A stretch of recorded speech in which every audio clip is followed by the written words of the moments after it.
Hello friends, welcome to my YouTube channel. તો આજે હું તમારી સાથે લઈને આવી છું સુરતની ફેમસ લીલા વટાણાની પેટીસની રેસીપી। તો ચાલો આપણે શરૂઆત કરીએ લીલા વટાણાની પેટીસ બનાવવાનું। તો સૌથી પહેલા એના માટે મેં 2 નંગ બોઇલ પોટેટો લીધા છે। ત્યાર પછી મેં જે ગ્રીન વટાણા આવે છે તે લીધા છે। તો વટાણાને મેં કાચા જ લીધા છે, બોઇલ નથી કર્યા। ત્યાર પછી મેં ચણાનો લોટ લીધો છે। ત્યાર પછી મેં આદુ મરચાં લસણની પેસ્ટ લીધી છે, જીરું છે, ત્યાર પછી લીલા ધાણા છે અને લીમડો છે। ત્યાર પછી મેં સુગર લીધી છે, સોલ્ટ લીધું છે, સૂકા કોપરાનું છીણ લીધું છે અને ગરમ મસાલો છે। તમે સૂકા કોપરાના છીણની જગ્યાએ લીલા કોપરાનું છીણ પણ લઈ શકો છો। તો ચાલો આપણે શરૂઆત કરીએ ઠંડીમાં ખાવાની મજા પડે તેવી ગરમા ગરમ સુરતની ફેમસ લીલા વટાણાની પેટીસ બનાવવાનું। ત્યાર પછી અહીંયા મેં ચોપર લીધું છે, જેમાં લીલા વટાણા એડ કર્યા છે અને હવે આને લીલા વટાણાને આપણે ચોપ કરી લઈશું। તો અધ કચરા જ આપણે ક્રશ કરવાના છે। તો આ રીતે આપણે વટાણાને અધ કચરા ક્રશ કરી લીધા છે અને હવે આપણે આગળની પ્રોસેસ કરીશું। તો હવે આપણે વટાણાનું સ્ટફિંગ બનાવીશું। એના માટે ગેસ ઉપર કઢાઈ લીધી છે, મેં 1 ચમચી ઓઇલ એડ કર્યું છે। ત્યાર પછી આપણે તેમાં મીઠા લીમડાના પાન એડ કરીશું। ત્યાર પછી આપણે તેમાં જીરું એડ કરીશું અને જીરુંને આપણે થોડું શેકાવા દઈશું।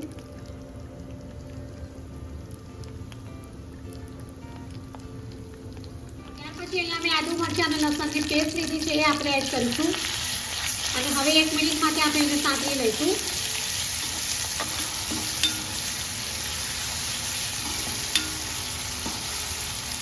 પછી હવે આપણે લાલ સૂકી દ્રાક્ષ છે એ એડ કરીશું।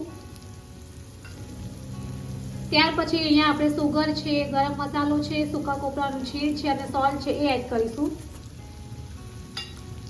અને હવે આપણે બધી વસ્તુને એકદમ સરસ રીતે મિક્સ કરી લઈશું। ત્યાર પછી આપણે જે આ વટાણા ક્રશ કરેલા છે એ એડ કરીશું।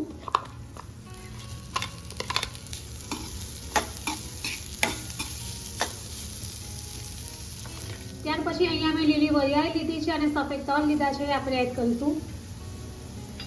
ત્યાર પછી આપણે લીલી કોથમીર એડ કરીશું।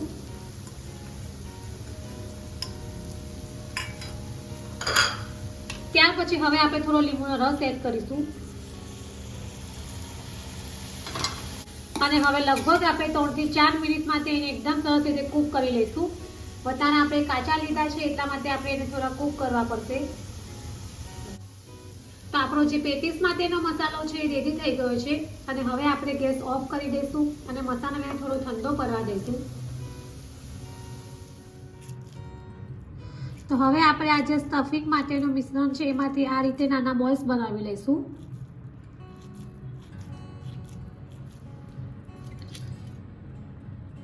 તો આ રીતે આપણે બધા જ બોલ્સને બનાવીને રેડી કરી લીધા છે। તો હવે આપણે આગળની પ્રોસેસ કરીશું। ત્યાર પછી અહીંયા મેં કાચનું બાઉલ લીધું છે, જેમાં 2 નંગ બોઇલ પોટેટો લીધા છે, જેને આપણે આ રીતે હાથની મદદથી મેશ કરી લઈશું।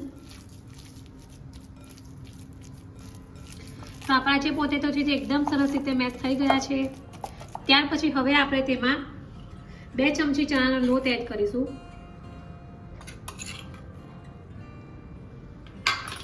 અને સ્વાદ મુજબ આપણે મીઠું એડ કરીશું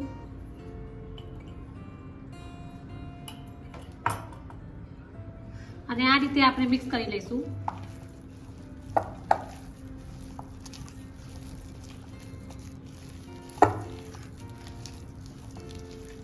તો આ રીતે આપણું જે પેટીસનું બહારનું લેયર છે એનું મિશ્રણ પણ રેડી થઈ ગયું છે।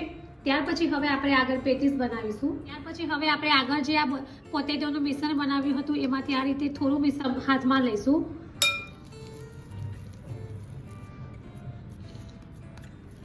અને આ રીતે આપણે ટિક્કીનો આકાર આપી દઈશું અને જે બોલ્સ બનાવ્યા છે એને આપણે આ રીતે વચ્ચે મૂકી દઈશું અને આજુબાજુથી પેક કરી લઈશું।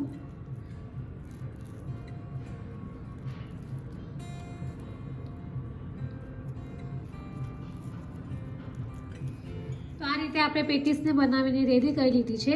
તો બીજી બધી પેટીસને પણ આપણે આ જ રીતે રેડી કરી લઈશું। આ રીતે જે પેટીસ છે એને આપણે રેડી કરી લીધી છે। ત્યાર પછી હવે આપણે તેને ઓઇલમાં ફ્રાય કરીશું।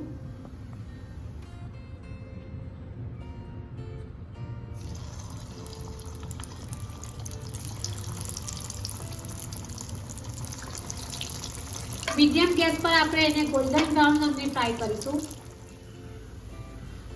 તો આપણી જે પેટીસ છે તે આ રીતે ગોલ્ડન બ્રાઉન રંગની ફ્રાય થઈને રેડી થઈ ગઈ છે. ત્યાર પછી હવે આપણે એને એક પ્લેટમાં બહાર કાઢી લઈશું.